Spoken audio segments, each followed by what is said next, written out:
Friends என்னாச்சுன்னா நேற்று பெஞ்ச மழையில் மொத்தம் தண்ணி தேங்கி இருந்தது. நம்ம விறக்கால் விட்ட நிலையில் இப்போ அதை நம்ம வெட்டி எடுத்து பக்கத்து தலையில் தண்ணி விட்டுடுறோம். ஏன்னா ஆல்ரெடி நம்ம விறக்கால் விட்டதில் எல்லாமே மூழ்கி கிடக்குது. இதை கொஞ்சம் விட்டோம்னா போட்ட விதை நிலையெல்லாம் அழுகி போயிடும். அதனால தான் நம்ம இது மாதிரி வெட்டி எடுக்கிறோம். நம்ம கழனியில் ஒரு தேங்காய் விழுந்துருந்து எப்படி இருக்குன்னு பாருங்கள். காலையிலே பார்த்தீங்கன்னா தண்ணியில் விழுந்துருந்தது. அதை நம்ம எடுத்துகிட்டு அப்புறம் போயிட்டோம்.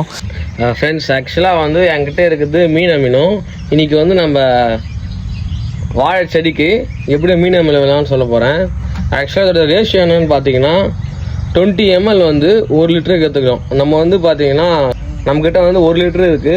நம்ம இப்போது 20 லிட்ரு இந்த பைட்டு பார்த்தீங்கன்னா 20 லிட்ரு. அதனால் நம்ம 400 ml எடுக்க போகிறோம். 400 ml எடுத்தோம்னா 20 லிட்டருக்கு சரி போகும்.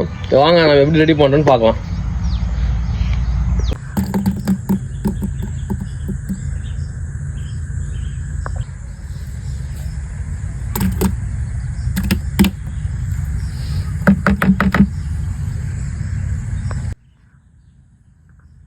நம்ம 40 ml மீன் அமிலம் இதில் உள்ள போட்டிருக்கோம்.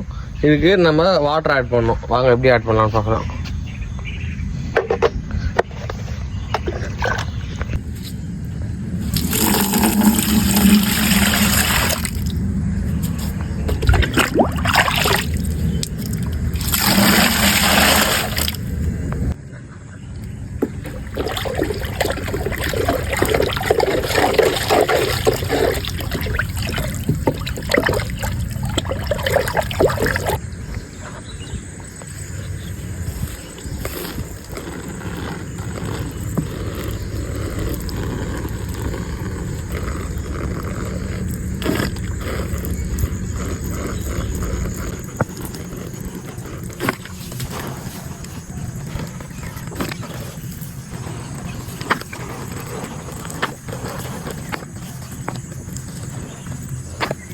நம்ம எல்லாம் வாழை செடிக்கும் மீன் அமிலத்தை விட்டுட்டு நம்ம வாழை இலையை அறுத்துட்டு வீட்டுக்கு போயிட்டோம்.